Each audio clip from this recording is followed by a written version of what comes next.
Seja bem-vindo ao canal Jesus aos Quatro Cantos.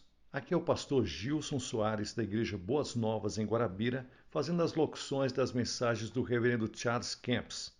Nós estamos empenhados em adquirir o terreno da Igreja Boas Novas, em Guarabira. Convidando você para fazer parte desse projeto através da chave Pix ou do número da conta que aparece na descrição. Plante a sua semente de fé com a sua melhor oferta para que possamos, em nome de Jesus Cristo, construir essa grande igreja. Nós vamos estar orando por você, em nome de Jesus. Vamos para a mensagem de hoje. Charles Camps. Deus já providenciou tudo quanto você precisa para viver. Texto base, Gênesis capítulo 8, versículos 22. Enquanto durar a terra, não deixará de haver sementeira e ceifa, frio e calor, verão e inverno, dia e noite. Essa é a lei de Deus da semeadura e da colheita. E enquanto a terra permanecer, ela funcionará desse modo. A terra sempre terá uma ação que corresponde à semente que é semeada. Você poderia chamar essa lei de a lei da ação correspondente. O jardim do Éden era a provisão total de Adão. Tudo o que ele necessitava estava ali no jardim do Éden. Sim, tudo o que ele necessitava nesta vida para viver e viver bem estava no jardim do Éden. Em Mateus capítulo 6, versículos 9 ao 10, Jesus disse aos seus discípulos que orassem a fim de que o reino de Deus viesse e a vontade de Deus fosse feita na terra, assim como ela é feita no céu. Jesus sabia que não era assim que estava acontecendo naquele momento, mas os discípulos deviam orar para que fosse. Creio que a ideia que Jesus estava tentando nos transmitir era: será possível, quando o reino de Deus vier, que a vontade de Deus possa ser feita na terra, assim como é feita no céu. Essa oração foi parcialmente cumprida no dia de Pentecostes. O reino de Deus que veio no dia de Pentecostes foi estabelecido nos corações daqueles que nasceram de novo. É o mesmo reino que será estabelecido na Nova Jerusalém. Mas esta é uma manifestação diferente desse reino. Ele é tão capaz de suprir cada uma das suas necessidades como o jardim do Éden era capaz de suprir a necessidade de Adão. Você tem um jardim dentro de você. Esse reino lhe foi dado. Ele é o seu jardim. Lucas capítulo 12, versículos 32 e Lucas capítulo 13, versículos 19 é bem claro a respeito desse assunto. Esse jardim produzirá tudo o que você necessita. Ele irá conduzi-lo à sabedoria para obter qualquer promessa da palavra de Deus a seu respeito. Ou trará essa sabedoria até você. Mas você precisa plantar a semente da palavra nesse jardim. Deus deu semente ao semeador, a sua palavra da promessa. Essa semente é a palavra de Deus e a terra é o coração. A sua ação correspondente em relação ao que você diz que crê seria agradecer a Deus pela sua necessidade ter sido atendida. Sempre que você orar, creia naquele momento que você está recebendo o que você pediu em oração.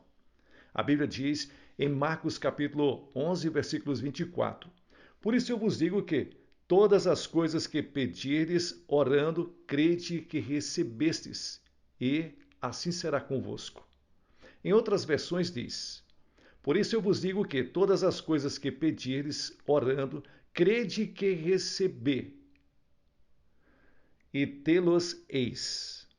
Por favor, me perdoe pelo português parafraseando essa mensagem, pois ele irá ajudá-la a ver como o ponto que estou tentando provar é real. Olha essa palavra, tê-las-eis. A que Jesus se refere são as coisas pelas quais você orou. Então, certifique-se de orar o seu desejo.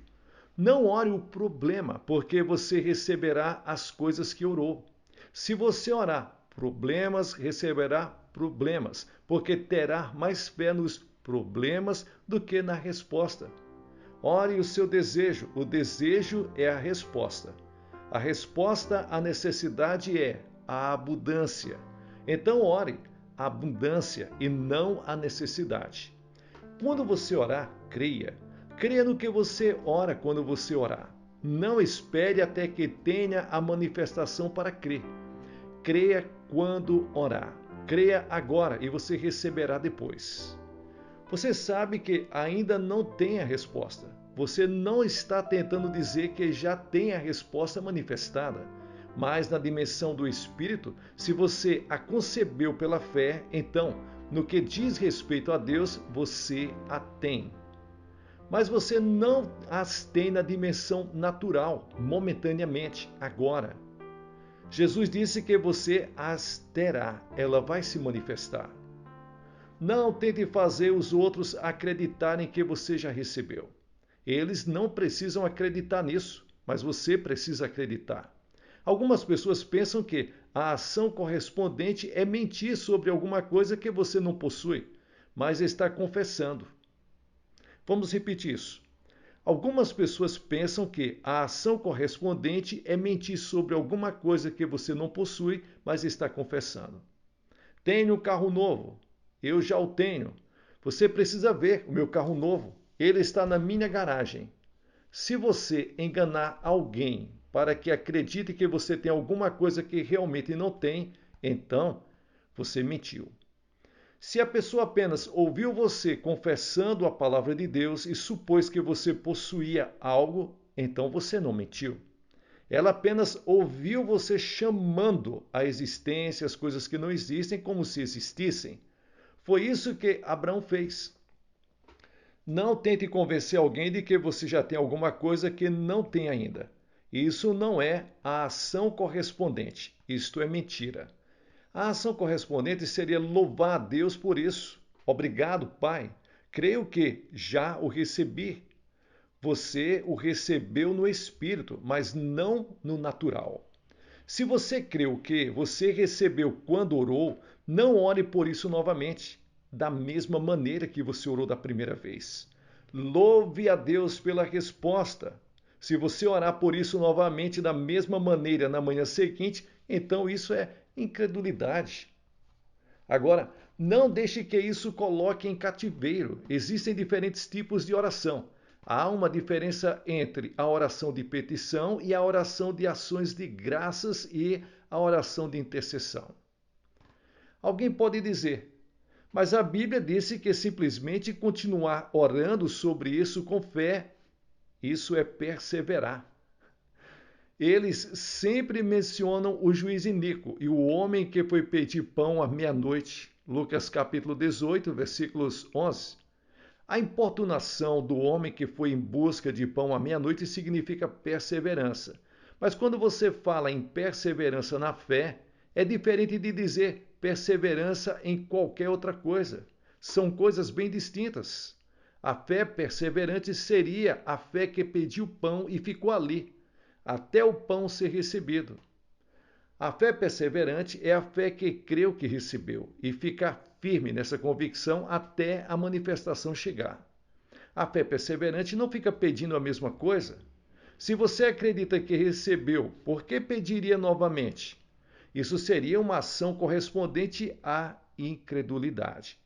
Parte da ação correspondente seria parar de orar sobre aquilo que você crê que recebeu. Essa seria a ação correspondente adequada à fé perseverante. Agora, lembre-se de que estamos falando somente sobre a oração de petição.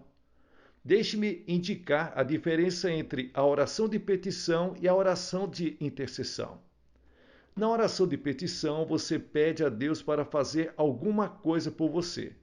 Se você faz uma petição a Deus biblicamente, pedindo-lhes que faça algo por você com a sua fé baseada na palavra de Deus, então você só precisa pedir a Ele uma vez.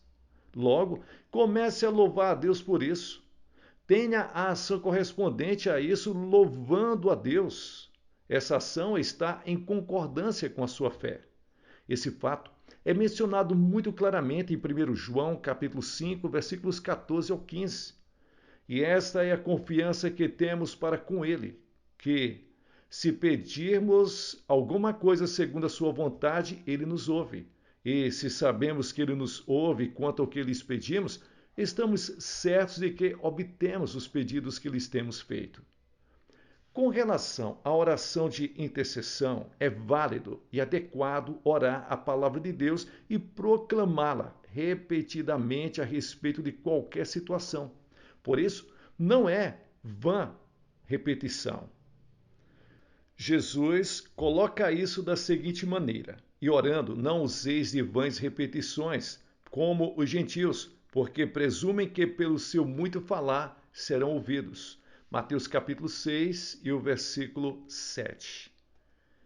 Em algum momento da sua vida, provavelmente, lhes ensinaram que a maneira de ter as suas orações respondidas é simplesmente continuar orando a mesma coisa sem parar. Por fim, você irá cansar Deus e Ele lhes concederá o seu pedido. Não foi assim que muitas pessoas ensinaram? Não há base bíblica para esse tipo de pensamento. Algumas pessoas pensam que tem alguma base bíblica para isso, mas se elas partilharem a palavra corretamente, absolutamente não encontrarão essa base.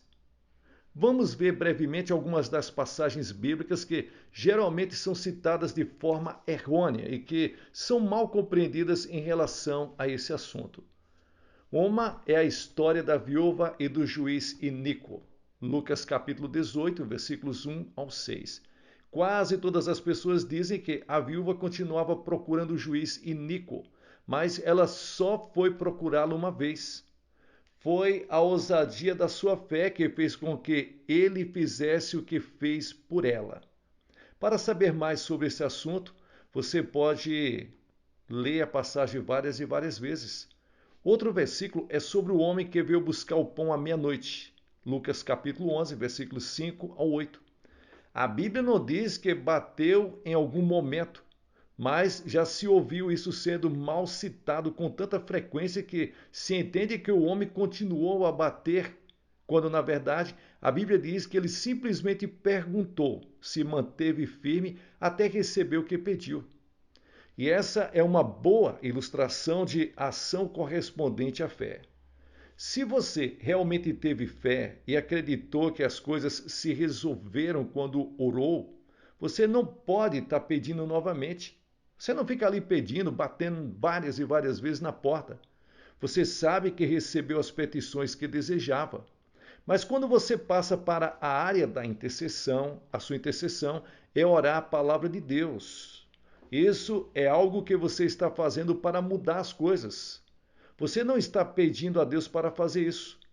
Está destruindo fortalezas. Se você pedir a Deus para fazer isso, precisa pedir apenas uma vez com fé.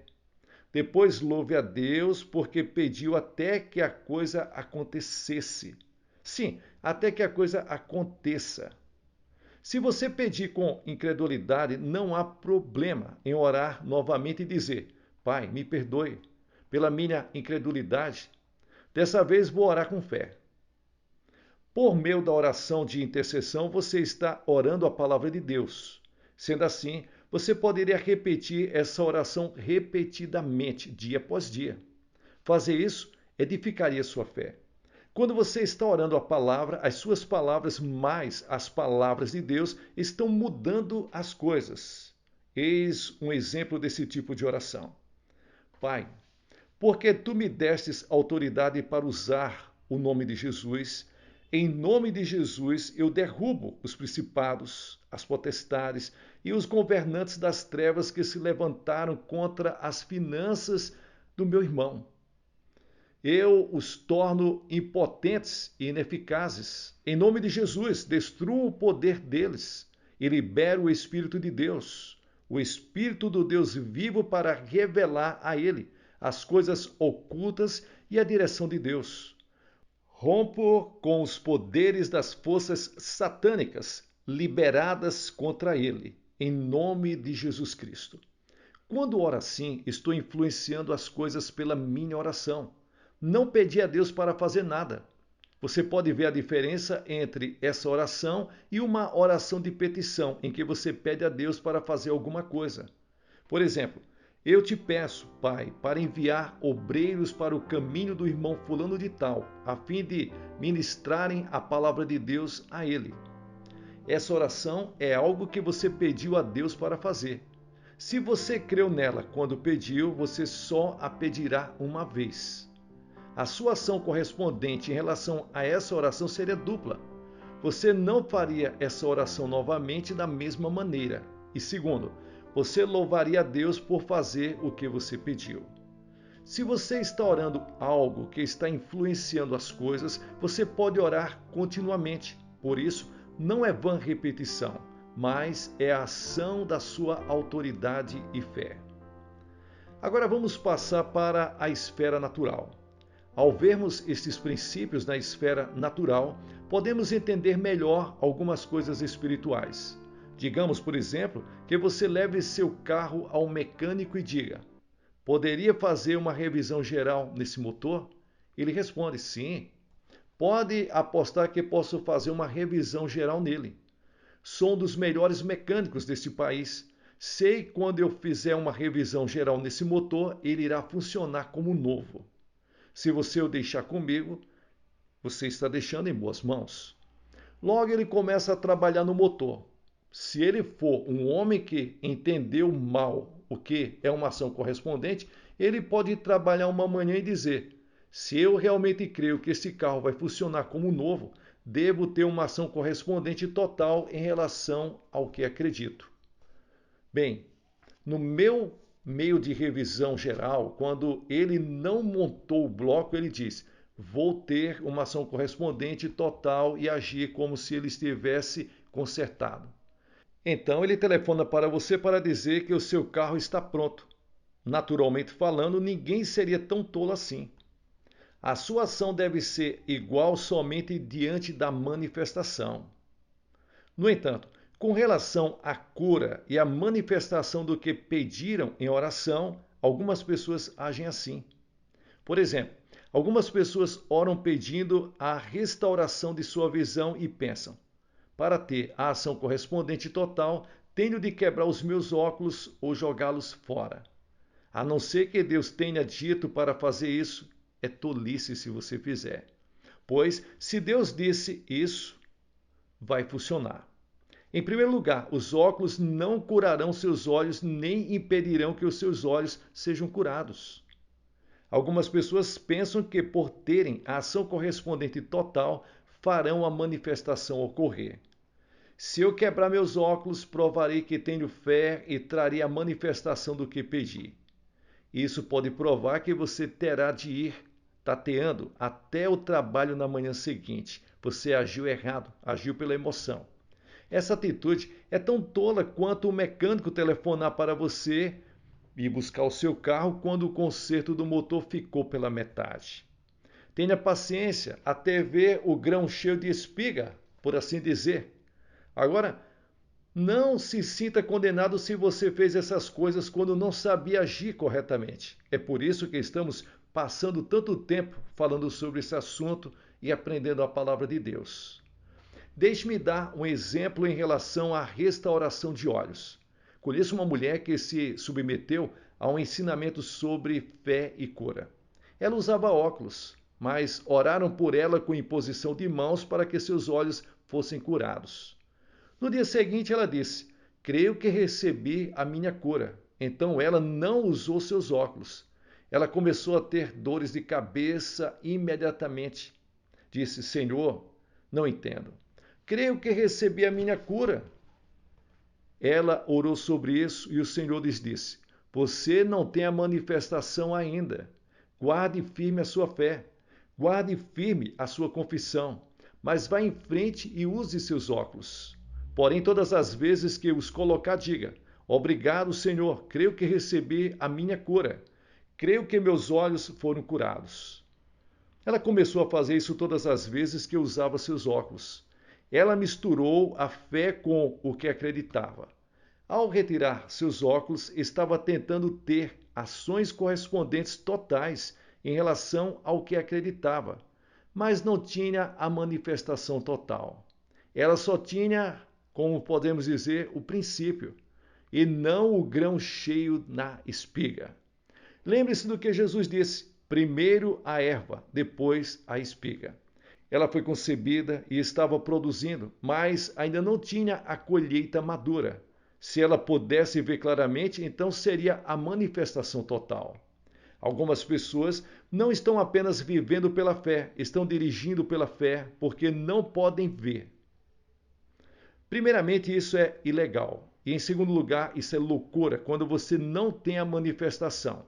Se você pode ver, então tire os óculos. Mas se não consegue enxergar, coloque os óculos e permaneça dentro da lei. Aquela mulher confessava: creio que recebi a minha cura. Creio que recebi a minha cura todas as vezes que colocava os óculos. Isso continuou por vários meses. Então ela começou a ter dores de cabeça quando estava de óculos e ela disse: Senhor, não estou entendendo. Estou tendo dores de cabeça quando coloco os óculos.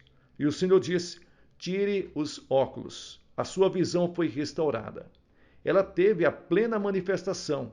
Sua colheita havia chegado. Mas aquela mulher poderia ter destruído a sua colheita. Poderia ter sido vencida pela incredulidade ao dizer: ora, esse negócio de fé não funciona. Ela poderia ter tentado ter uma ação correspondente total em relação à sua fé quando ainda não tinha o grão cheio na espiga. Quando ela só tinha o talo da espiga. Mas ela havia concebido a palavra e liberou a sua fé naquela oração. Alguns diriam nos seus atos: ora, isso não foi ação correspondente. Mas ela agiu até ter a sua manifestação. Essa é a ação descrita no texto de Marcos capítulo 4. A terra por si mesma frutifica. Primeiro a erva, depois a espiga e, por fim, o grão cheio na espiga. E quando o fruto já está maduro, logo se lhes mete a foice, porque é chegada a ceifa. Marcos capítulo 4, versículos 28 ao 29. Você deve ter a ação correspondente total para com qualquer coisa, até ter a manifestação total. Qual é o centro da questão? Viva com fé. Confesse a sua fé e haja até aonde a sua fé está desenvolvida. Deixe que a sua ação concorde com a sua manifestação. Mas não vá além da sua fé e da sua manifestação. Isso pode ser muito perigoso. Que Deus abençoe a todos vocês, em nome de Jesus. Pessoal, aqui é o pastor Gilson Soares, da Igreja Boas Novas, em Guarabira, fazendo aqui as locuções das mensagens do reverendo Charles Kemps. Você que chegou até o final, veja se você está inscrito no canal Jesus aos Quatro Cantos. Dê um like para abençoar o canal. Como eu falei para vocês, nós estamos trabalhando para adquirir o terreno da Igreja Boas Novas, em Guarabira. Isso já se faz 2 anos e nós continuamos firmes, fortes, proclamando a fé e dizendo que nós vamos adquirir esse terreno. Você que está me acompanhando de diversas partes do Brasil e do mundo, seja um abençoador desse projeto através da chave Pix ou do número da conta que aparece na descrição. Com certeza Deus vai abençoar você. Como nós vimos, a sementeira e a colheita, dar e receber, plantar e colher, é bíblico. A Bíblia diz: dai e ser-vos-á dado boa medida, recalcada, sacudida, transbordante, generosamente vos darão. Nesse momento, eu desafio você a fazer parte dessa obra. Com certeza, o seu nome vai aparecer através da transação bancária ou através da chave Pix. Nós vamos pegar o seu nome e vamos colocar no caderno de oração. E nós vamos orar por você, pela sua família, pelos seus negócios, pela sua vida espiritual, e Deus vai dar a vitória em nome de Jesus. Fique com Deus, diga de onde você está nos acompanhando e sucesso na sua caminhada.